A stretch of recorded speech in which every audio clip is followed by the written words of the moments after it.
Yeah, hello and welcome to this IFT research call, and thank you, SP, for taking this so short notice. So today, SP will talk about the Waku Sync protocol. SP, the stage is yours. Thank you. So Waku Sync is a new-ish protocol in the Waku family. And I guess the first thing I would explain, why do we need this exactly? So in the Waku network, most of the nodes, they relay messages, but some also store messages. But the problem is that it's not 100% reliable. So sometimes message will be lost and not stored. So Waku Sync is a solution to this problem, and we'll see how it functions. And next slide, yes. All right. So Waku Sync is based on a research paper. You have the QR code, the link, if you're interested. It's called range-based set reconciliation. And the simplest way to describe it is that you have a set of elements. You have to define a total order for those elements. And you also have to define a range fingerprint function. This fingerprint function, you can imagine that it's very similar to a hash function. And then what you do is that you select a range that you want to sync. You compute the fingerprint from that range, and then you send it to some other peer in the network. And then you compare fingerprints. If the fingerprints are equal, well, congratulations, you're in sync. Everything is all elements are the same, so you can stop. But sometimes it's not going to be like that. You will need to find exactly where the difference in elements are. You have to split ranges. So in this example, you just split the range in half. So you again use the fingerprinting function on the first half. The second half, you send that information to another peer, compare, and then you do this as long as you need to find all the differences in the set of elements. So very simple overview.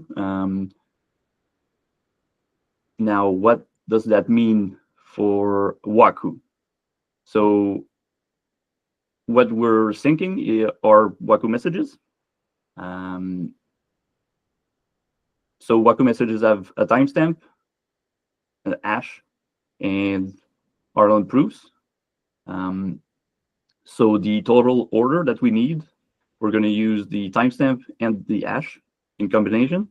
So that's going to give us the total order. And for the proof, we're going to use that to define a fingerprint function that's simpler. That then what was defined in the research paper. We can also think about the range we want to sync. So knowing that we are syncing Waku messages, we know that most likely the most recent messages are the one that we can have missed. So selecting a recent range would make sense in the Waku case. And also storage implementation. There's many different way to build the storage used for this protocol. I guess later I'm going to explain exactly how we implemented this the storage. Now, when we first started with the idea of Waku Sync, the first version of Waku Sync was using an already built library, right? It's called Negentropy. You have the QR code, the link, if you're interested. Basically, the library will allow us to, well, not have to implement it, so it's faster to test if it does what it needs to do, and if it's fixing the problem we have. So Negentropy protocol has a very efficient tree storage. So basically, you pre-compute some fingerprint, and then you arrange those in a tree. It's implemented in C++. So we built a wrapper around this to use it in Waku. But then, as we went along, we noticed some problems with this. Basically, the tree storage needs to be balanced. So when you add and remove elements from the tree, it's a lot of computation to do.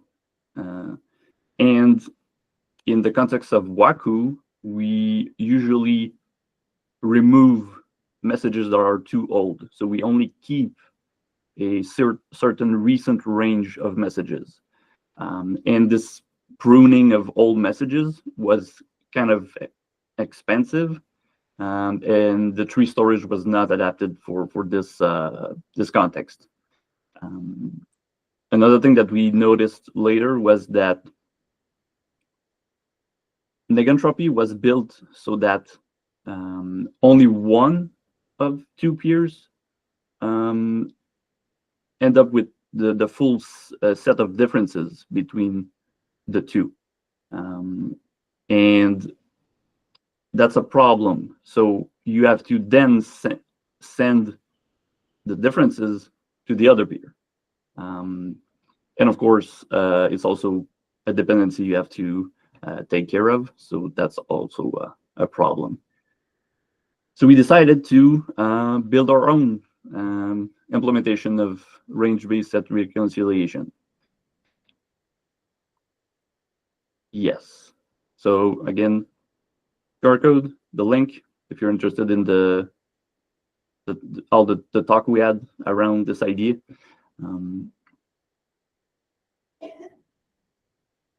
So with our own implementation, we could choose the storage, the fingerprinting function, select the range we wanted, and have the peer symmetry that we needed.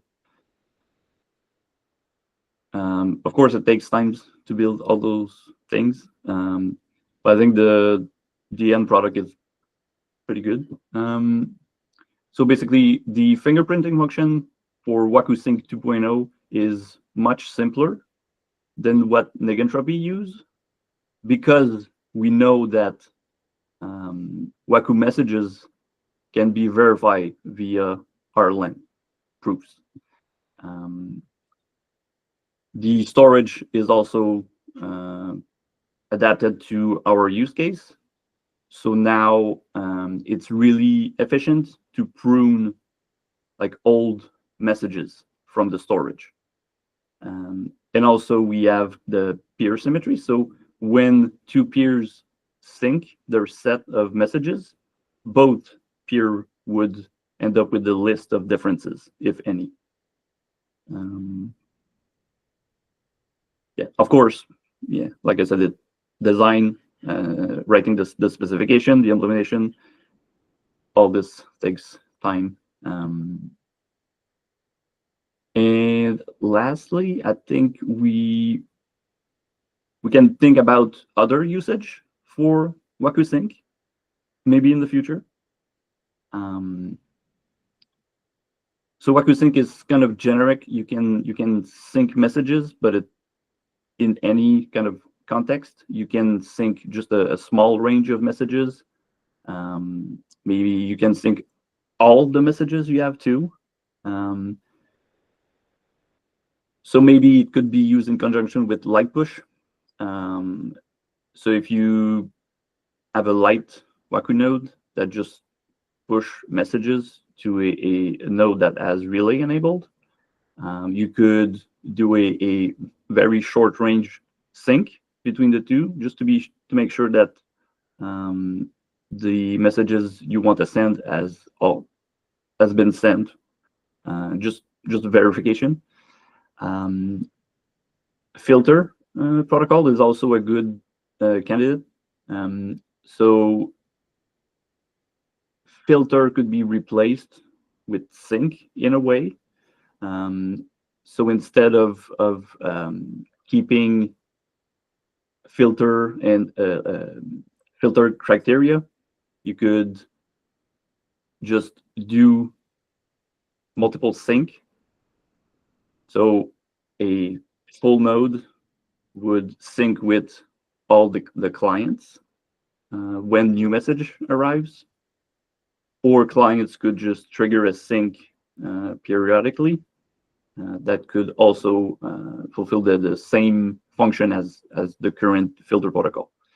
And maybe in the far future, you could also replace relay protocol with sync.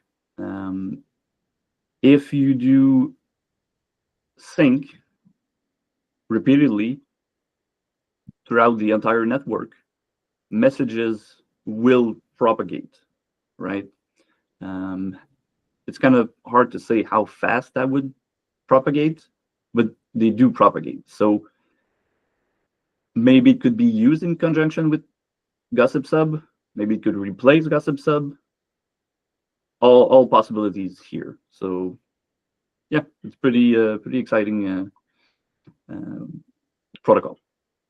And yeah, for presentation. Thank you.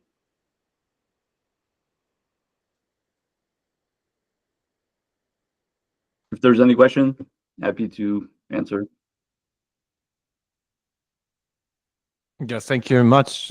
Let's wait for question. Just the first question that I wanted to ask regarding did you do tests regarding efficiency of using sync versus filter for this purpose? So for the filter purpose? Not yet. No, it's really just an idea for now to either supplement light push and filter with sync. And replacing filter with sync is even it's even would require a lot more tests, and it's just an idea for now. So no test yet. Yeah. And regarding stores, is it already like used for store sync? It will be deployed on some test fleets soon. So but we're still testing, make sure that everything's working fine. Yeah. For the purpose of syncing store nodes in the network. Yes. Sergey has a question. Yeah. Hi. Thank you for the presentation. Have you looked at any point at set reconciliation in Bitcoin? As far as I'm aware, they do have similar problems when syncing recent transactions in the mempool, and they've developed a library called Minisketch that does something similar to what Waku Sync does. So I wonder what the differences are here. I'm not familiar. No. Sorry. I'm gonna take a look at it. All right, thank you. I'm not like deeply familiar as well. I just know that this problem exists in Bitcoin and has been somewhat solved with that library.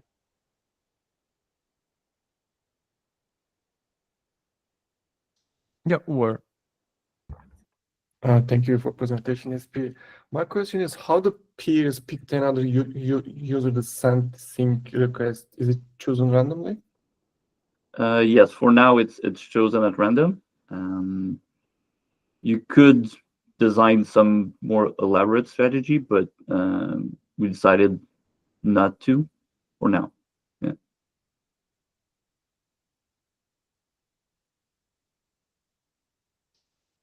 yes, awesome. Hello. My question is, do you need to use RLN to use the sync protocol in a store? What do you mean use RLN? Do you need to have RLN enabled in order to use the sync protocol, the store sync protocol? Yes and no. So I guess that's a good question. So one caveat I've not mentioned is that since sync propagate messages in the network, if you don't verify the RLN proofs of the messages, you can kind of bypass RLN. So yes, but currently in the implementation, we don't verify the RLN proofs. So currently you don't need RLN, but that's something we need to start working on. So yes, in the future, you will need RLN. Okay, thank you. But if you use it for stores, like wouldn't store only store messages that have already validated the RLN proofs? Yeah, but you would have to validate the RLN proof of the message that you receive from the sync, right? So you receive messages via relay, you verify, but the one you receive via sync then would need to also be verified. Okay, so like you mean like that basically store nodes could spam themselves in that case if you will not. Yeah. So then how do you do this? It would be a different membership then, like for store nodes to sync between them? I mean, if Or is this if store nodes are permissionless, you would have to probably keep RLN roots for some time, and then you would have to verify the proof with the older roots. It's still an there's open definitely problem. some Yeah. things. Yeah. Yes. And also the nonce, like you need to definitely have the context that this is like sync versus relay, because like you need to have two states for verifying the proofs. That I'm not sure. I'm not super knowledgeable about RLN, so I mean, there would be a nonce like to make sure that you cannot replay, but in this case, like a single replay would be allowed because like you might get the same message via sync and via relay, and that would be okay and not considered spam. well, you would, if you already have the message, you would not receive it via sync because it's only the message you missed, I guess, right?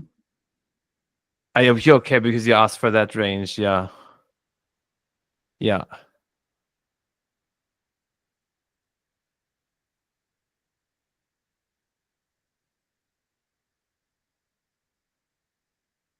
Yeah, but as you said, you would have to have the old stage rules at least.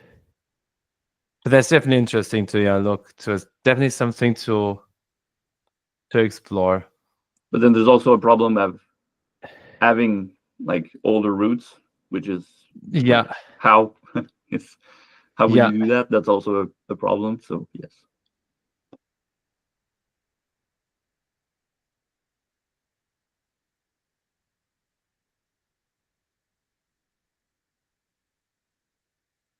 Any other questions? Oh, yes. I'm not so familiar to about the RB. What was the name of the stuff, RB stuff? But is there any kind of the malicious actor here that we need to consider? Because it looks like if there's a malicious group and is reach the majority size, they can convince the honest node as having a wrong data. Is there any kind of concern here? So the protocol is only pairwise. So you only syncing with one peer at a time, right? And how do you define like wrong messages? That would be via RLN. RLN just protect the spam, right? And they can create the wrong data in in the non-slashing conditions?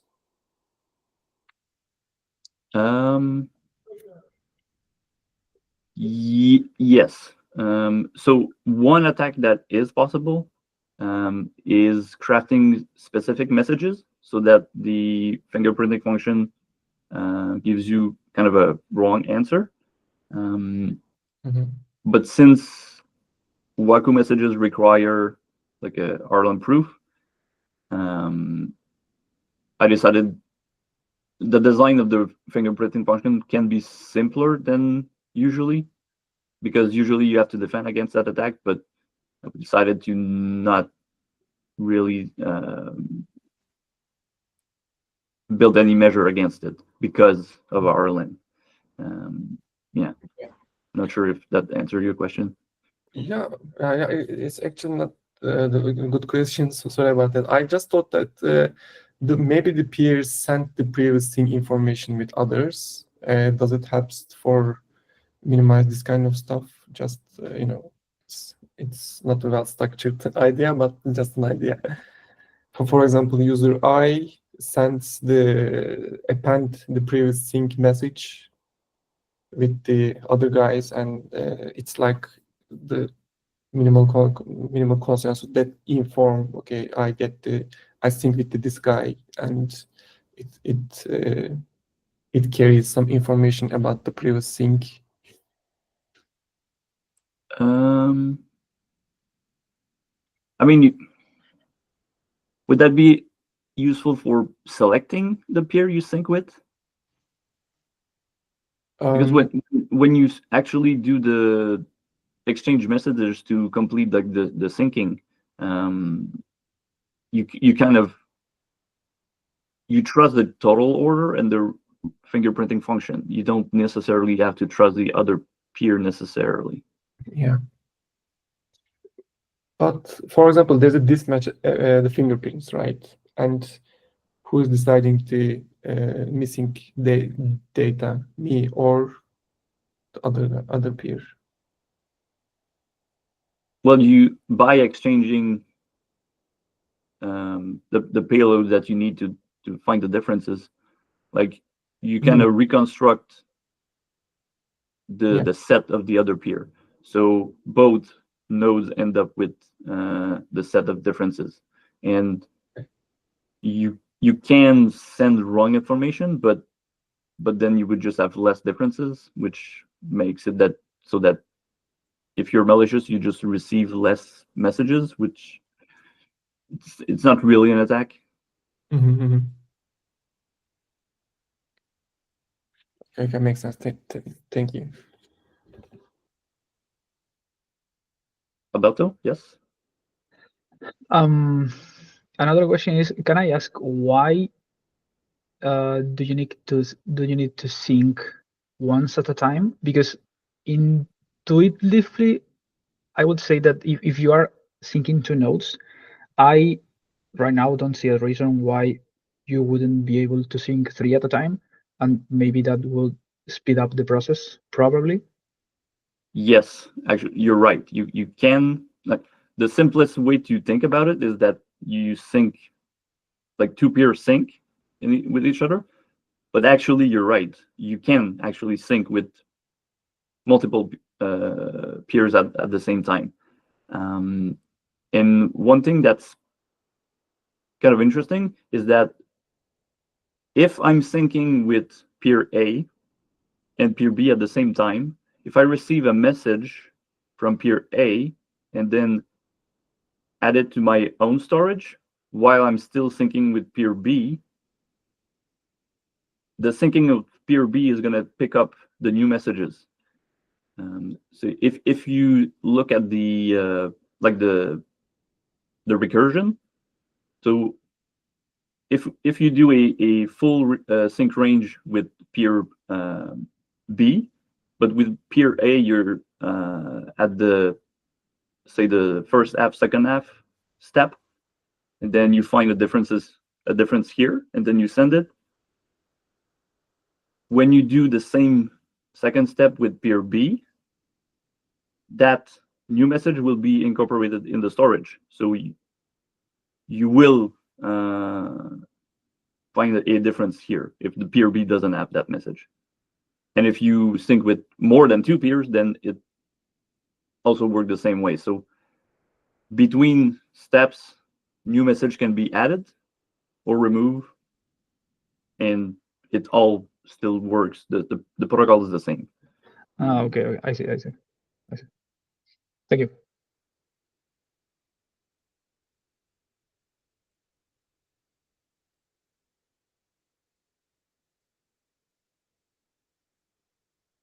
Any other questions?